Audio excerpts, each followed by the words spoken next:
Hello students, last class में हमने electrolytic conductance के बारे में डिस्कस किया था।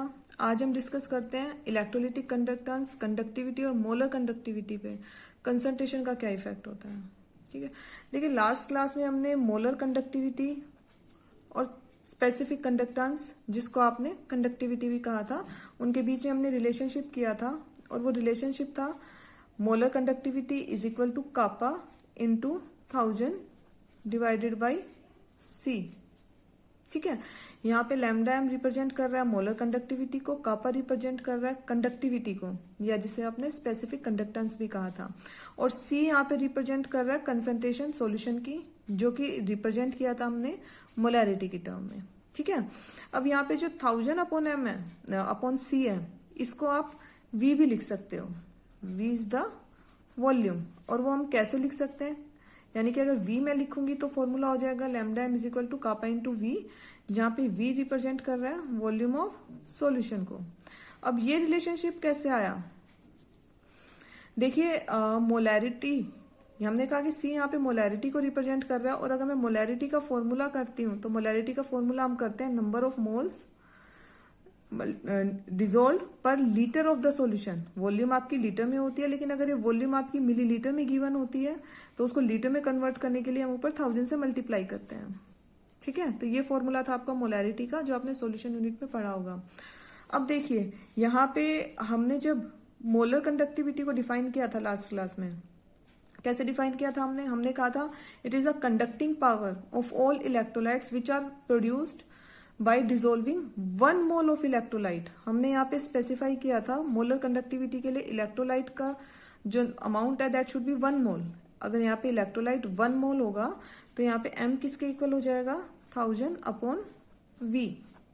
ठीक है, और यहाँ से आपका v क्या आ जाएगा 1000 डिवाइडेड बाई m मोलैरिटी है, जो कि कंसंट्रेशन है, यानी कि c भी लिख सकते हो आप m को।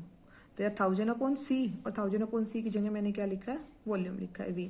तो अगर आपको वॉल्यूम गिवन है तो ये फॉर्मूला यूज करेंगे, कंसंट्रेशन वो फॉर्मूला यूज करेंगे। ठीक है, अच्छा अब हम वेरिएशन की अगर हम बात करें तो देखो इलेक्ट्रोलिटिक कंडक्टेंस मैंने आपको लास्ट क्लास में भी बताया था, जैसे जैसे कंसंट्रेटेड होता जाता है सॉल्यूशन, यानी कि सॉल्यूशन की कंसंट्रेशन इंक्रीज होती है, जो इलेक्ट्रोलिटिक कंडक्टेंस है वो आपका डिक्रीज होता जाता है। ठीक है, एक तो सबसे पहले आप दो टर्म समझिए। अगर मैं बात कर रही हूं कंसंट्रेशन इंक्रीज हो रही है,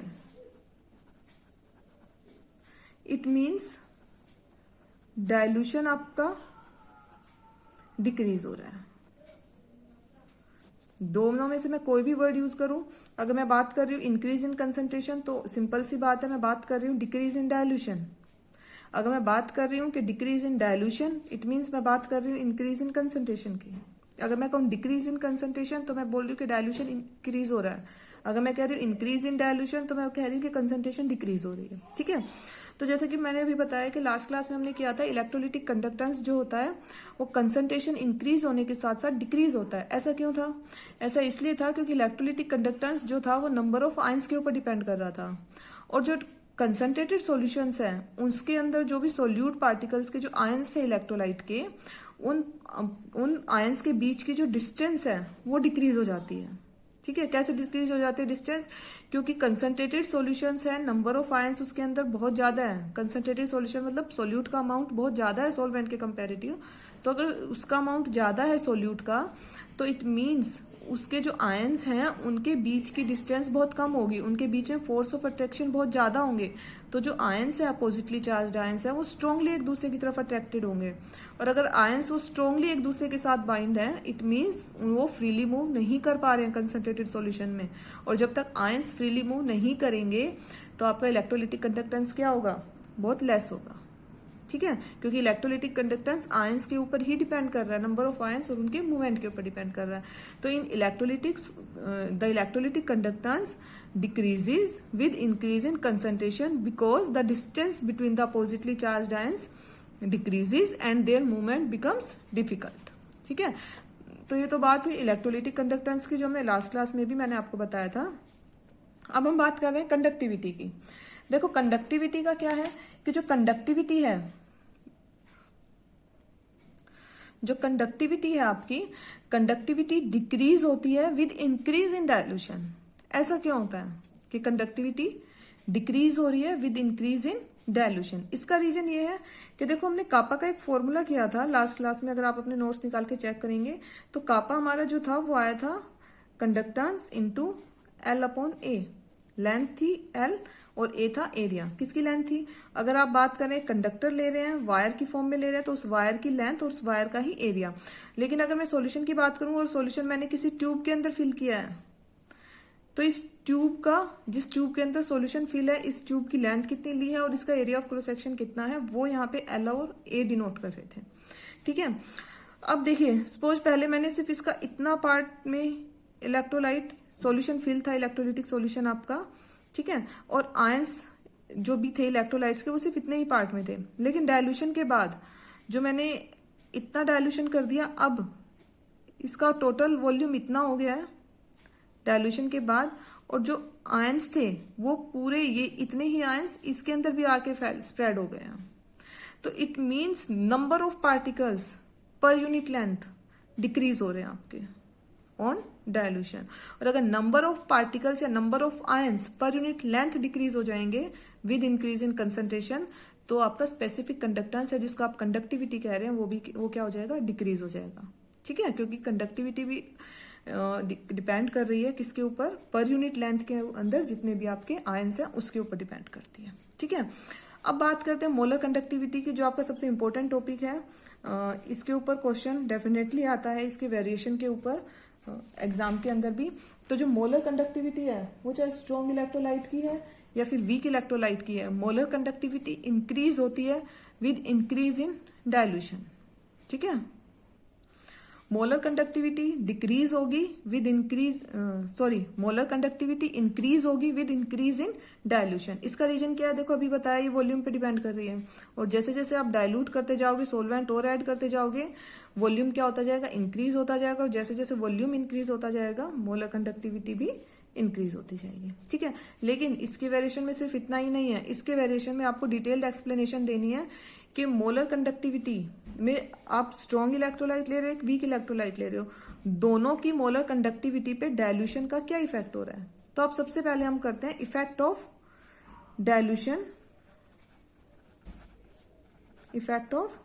dilution, on molar conductivity of strong electrolyte.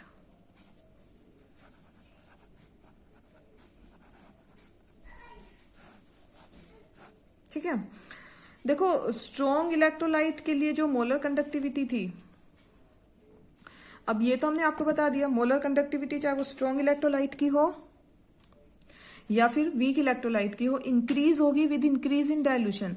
लेकिन ये जो इंक्रीज है वो स्ट्रॉन्ग इलेक्ट्रोलाइट के केस में बहुत स्मॉल होता है, बहुत स्लो होता है। इट मींस आप इसमें लिख सकते हैं कि molar conductivity of strong electrolyte increases with increase in dilution but to a very lesser extent, या फिर आप कह सकते हैं बट वेरी स्लोली।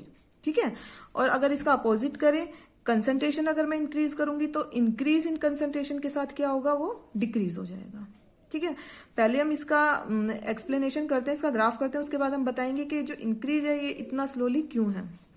देखो इसको एक्सप्लेन करने के लिए डिबाय, हक्कल और ओनसागर, ये 3 साइंटिस्ट थे।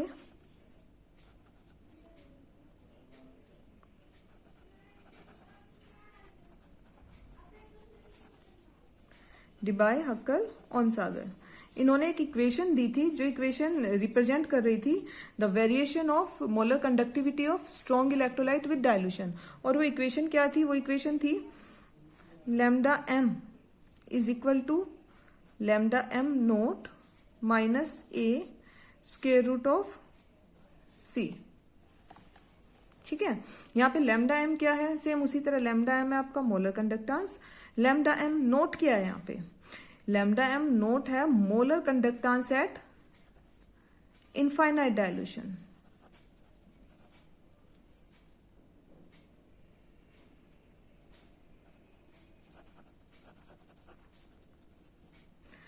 इनफाइनाइट डायल्यूशन का मतलब क्या है? ये आपका molar conductance at infinite dilution. Infinite dilution का मतलब है कि जब आपने उसके अंदर सोलवेंट की अमाउंट बहुत एक्सेस में ऐड कर दी है और उसके कंपैरेटिव जो सोल्यूट की कंसंट्रेशन है वो बहुत ही लेस हो गई है। ठीक है, तो कंसंट्रेशन इनफाइनाइट डाइल्यूशन कह दो या फिर कह दो एट जीरो कंसंट्रेशन, एक ही बात है।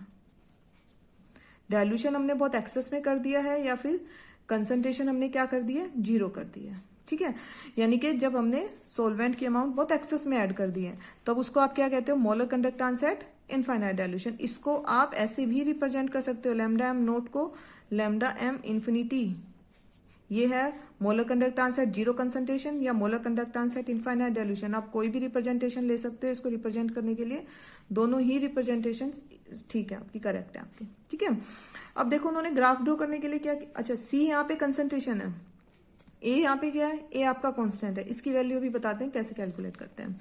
इस इक्वेशन को उन्होंने क्या किया था, जो स्ट्रेट लाइन की इक्वेशन होती है y is equal to M X plus C, उस इक्वेशन के साथ इसको कंपेयर किया था। ठीक है, तो अब यहां से देखिए साफ आ गया, y एक्सिस के अकॉर्डिंग आपको क्या लेना है, लैम्डा m लेना है, मोलर कंडक्टेंस लेना है। यहाँ पे m क्या है, m यहाँ पे क्या रिप्रेजेंट करता है, m रिप्रेजेंट करता है स्लोप ऑफ द लाइन को, और स्लोप क्या होगी यहाँ पे, क्योंकि a यहाँ पे कांस्टेंट है तो a तो स्लोप हो नहीं सकती, इसकी स्लोप होगी minus square root of c। ठीक है, और जो c इंटरसेप्ट आएगा वो इंटरसेप्ट किसको रिप्रेजेंट करेगा, molar conductance at infinite dilution को। ये मैं भी आपको ड्रॉ करके बताती तब आपको अच्छे से समझ में आ जाएगा। तो आप पहले ये देखिए, ये इक्वेशन है स्ट्रेट लाइन की इक्वेशन, ये आपने की होगी मैथ्स के अंदर 10th क्लास में भी आई थिंक। तो ये स्ट्रेट लाइन की इक्वेशन को रिप्रेजेंट कर रहा है। तो यहाँ पे जो इनके बीच में ग्राफ आएगा, वाई एक्सिस के अलोंग लेना है आपको लैम्डा एम, और आपको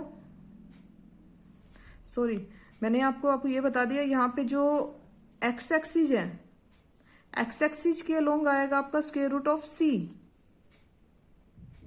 ठीक है, स्क्वायर रूट ऑफ सी आएगा आपका एक्स एक्सिस के अलोंग, और यहां पे जो आपके स्लोप ऑफ लाइन होगा that will be represented by minus A. ठीक है, यहां पे ए की वैल्यू निकलेगी स्लोप ऑफ द लाइन से। ठीक है, और सी जो इंटरसेप्ट आएगा एक्स एक्सिस पे वो आपका लैम्डा एम नोट होगा। तो सॉरी मैंने आपको वो बीच में अपोजिट बता दिया था। तो यानी कि अगर y और x एक्सिस के अलोंग लैम्डा एम और स्क्वायर रूट ऑफ c के अलोंग यहाँ पे अगर आप ग्राफ ड्रॉ करोगे तो ग्राफ क्या होना चाहिए, एक स्ट्रेट लाइन होना चाहिए। देखो स्ट्रेट लाइन ऐसे होगा ग्राफ, लेकिन क्योंकि जो ये स्ट्रेट लाइन है इसकी जो स्लोप है वो नेगेटिव में है, माइनस से है, तो वो लाइन ऐसे नहीं होगी, नेगेटिव स्लोप की लाइन ऐसे डाउनवर्ड डायरेक्शन में आती है। ठीक है, तो मैं आपको ग्राफ ड्रॉ करके दिखाती हूँ। तो देखिए ये ग्राफ ड्रॉ किया है हमने, जो हमारी इक्वेशन थी lambda M is equal to lambda M note minus A square root of c. Y axis के अलोंग लिया हमने मोलर कंडक्टेंस, एक्स एक्सिस के अलोंग लिया हमने स्क्वायर रूट ऑफ सी। ठीक है, अब ये ग्राफ आया हमारा straight line with negative slope. ठीक है, अब यहाँ पे आप ये देखिए, यहाँ पे इंक्रीज तो हो रहा है, जैसे जैसे इधर आपकी कंसंट्रेशन डिक्रीज हो रही है तो आपका जो मोलर कंडक्टेंस है वो भी डिक्रीज हो रहा है। या अपोजिट अगर मैं करूं, इधर जाएंगे वापिस ऐसे आऊंगी मैं, अगर इधर मेरी कंसंट्रेशन इंक्रीज है तो इधर आते हुए मेरा डाइल्यूशन इंक्रीज है। तो जैसे जैसे मैं इधर आ रही हूं इसकी वैल्यू भी क्या होती जा रही है, इंक्रीज होती जा रही है। तो इट मीन्स डाइल्यूशन के साथ इंक्रीज और विद इंक्रीज इन कंसंट्रेशन इसकी वैल्यू क्या हो रही है, डिक्रीज हो रही है। ठीक है, अब इसकी बात करें हम ये कैसे कैलकुलेट करेंगे, तो इसको कैलकुलेट करने के लिए हमें क्या करना पड़ेगा, इस ग्राफ को एक्स्ट्रा प्लॉट करना पड़ेगा। एक्स्ट्रा प्लॉट मतलब बैकवर्ड डायरेक्शन में लेके जाना पड़ेगा। और जब हम एक्स्ट्रा प्लॉट करते हैं इस ग्राफ को तो वाई एक्सिस को जिस पॉइंट पे कट करता है that point is lambda M note.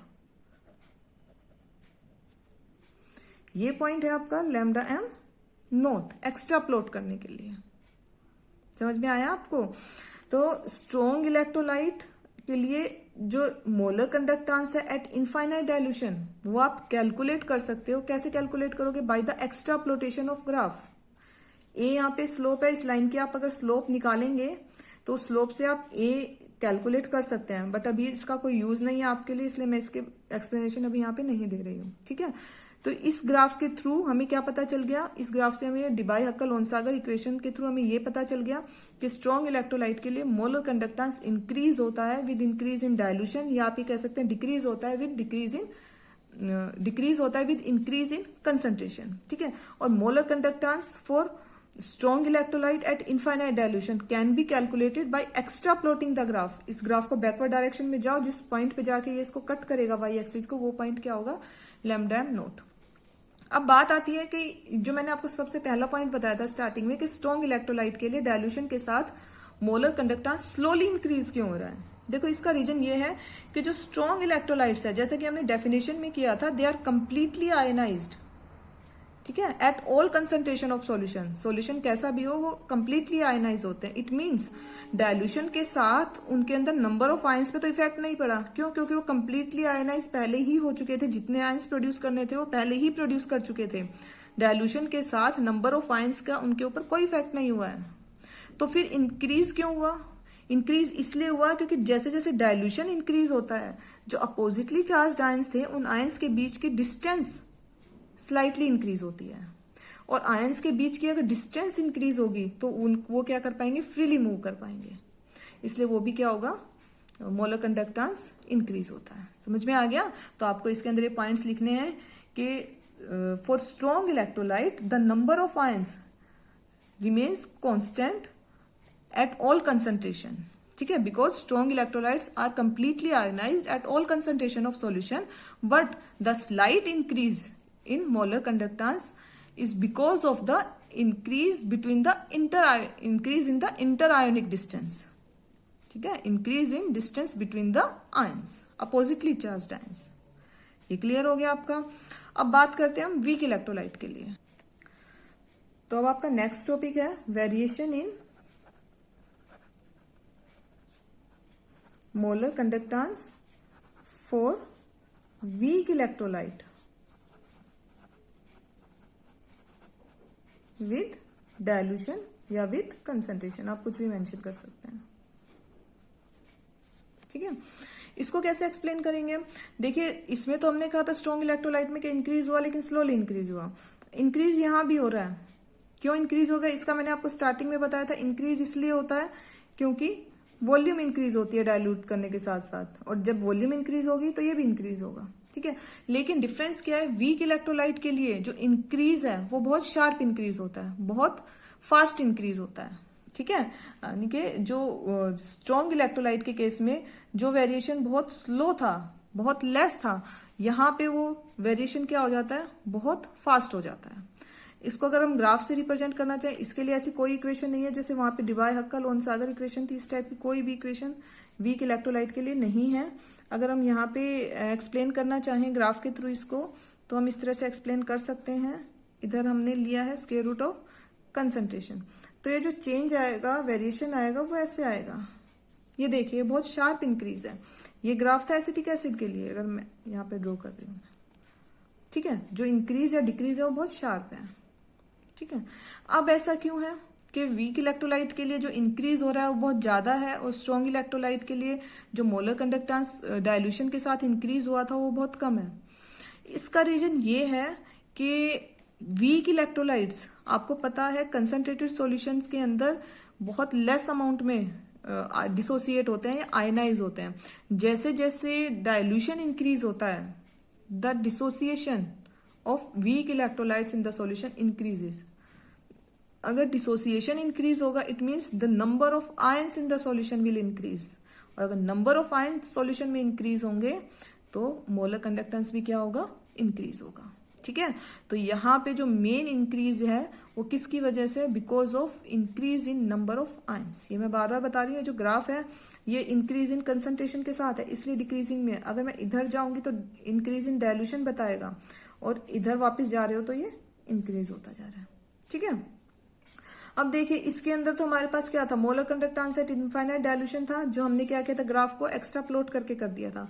अब अगर हम वीक इलेक्ट्रोलाइट के केस में भी सॉल्यूशन को हम इनफाइनाइटली डायल्यूट कर दें, मतलब उसके अंदर सोलवेंट की अमाउंट बहुत ज्यादा एक्सेस में कर दें, तो जो मोलर कंडक्टेंस होगा that will be called molar conductance at infinite dilution.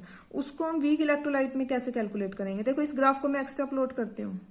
अब ये जो लाइन है ये वाई एक्सिस के पैरेलल चल रही है, इसको मैं कितना भी एक्स्ट्रा प्लॉट कर लूं, ये इस वाई एक्सिस को कट नहीं करेगी किसी भी पॉइंट पे जाके। ये लाइन इसके पैरेलल जा रही है अब अपर डायरेक्शन में, ठीक है। तो इट मींस वीक इलेक्ट्रोलाइट के लिए जो molar conductance at infinite dilution है, उसे आप ग्राफ को एक्स्ट्रा प्लॉट करके बैकवर्ड डायरेक्शन में कैलकुलेट नहीं कर सकते हैं। तो उसके लिए फिर क्या था, फिर उसके लिए आया था खोलरास लॉ। ठीक है, नेक्स्ट वीडियो में हम डिस्कस करेंगे खोलरास लॉ के बारे में। Thank you.